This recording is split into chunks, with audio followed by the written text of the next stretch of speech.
The nice thing about Berserk is that it very seldom really gives in to cliches.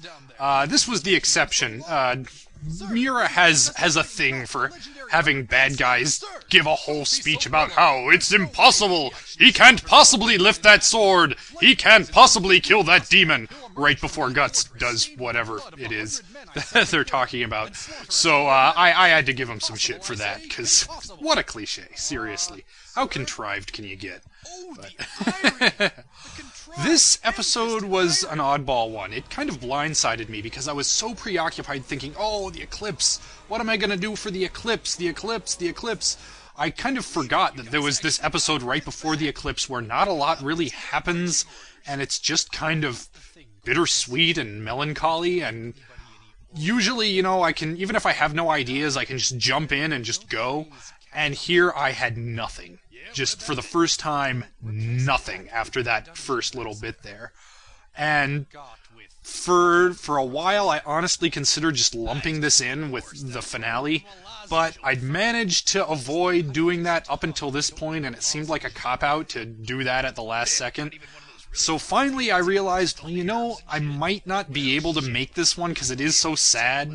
I may not be able to make this one just laugh out loud funny and fast-paced like the rest, but hopefully by this point, enough of my audience will have fallen in love with these characters as much as I have, that I can kind of stay true to the feel of the original episode and just keep it kind of sad and kind of bittersweet, and not just lose everybody.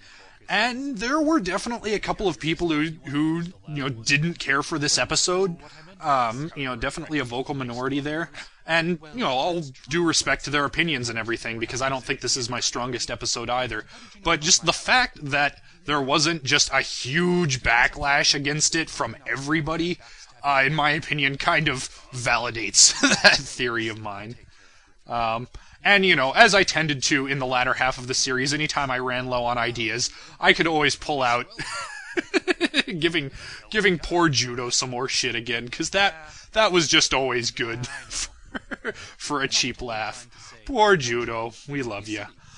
My biggest disappointment, I think, with this episode is the audio mixing. I was not really used to... With ULEAD, there's a smart way to have music fade in and out the way I tried to do in this episode, and there's a stupid way. And I did it the stupid way in this episode, and later, with Gantz, I learned better.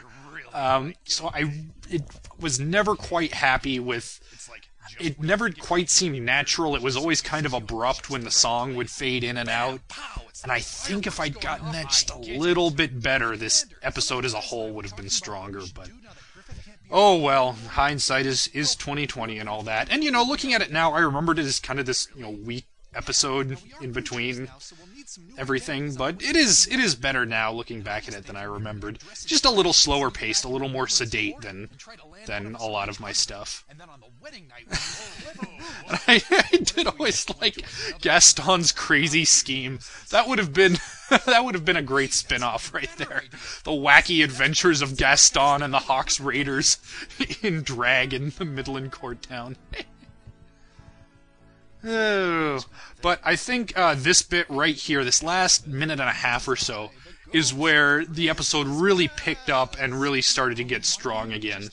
And I did love the interplay between Griffith and Ghost of Christmas Past Griffith here. I wanted to make sure that the voices were distinct enough while still having the ghost be recognizably Griffith. And I didn't think that just having the echo thinking effect for real Griffith would be enough. So the ghost's voice is kind of half Griffith and half of my absolute favorite character from Futurama ever.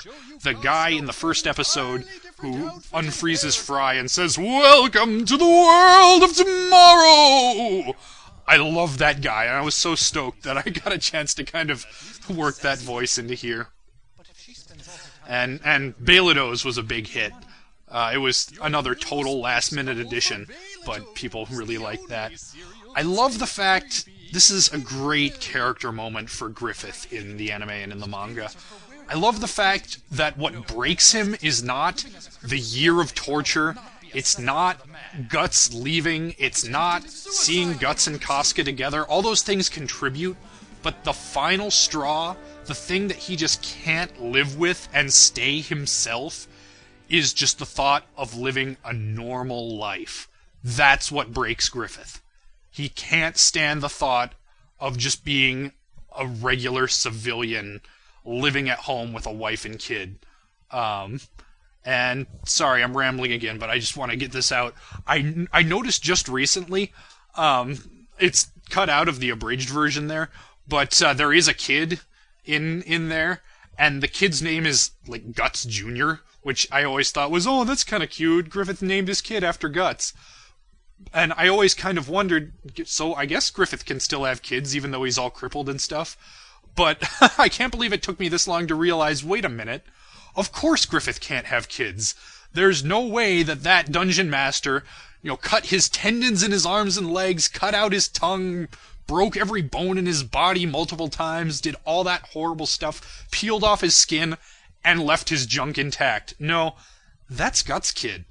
That's fucked up. In Griffith's little vision of what the future might have been like, he and Casca are raising Casca and Guts' bastard child, who she named after the real father. What a diss. I honestly, realizing that, I'm not quite sure that I blame Griffith for not wanting to live that life anymore. Okay, I've gone on way too long. Thanks for bearing with me, and see you for the eclipse.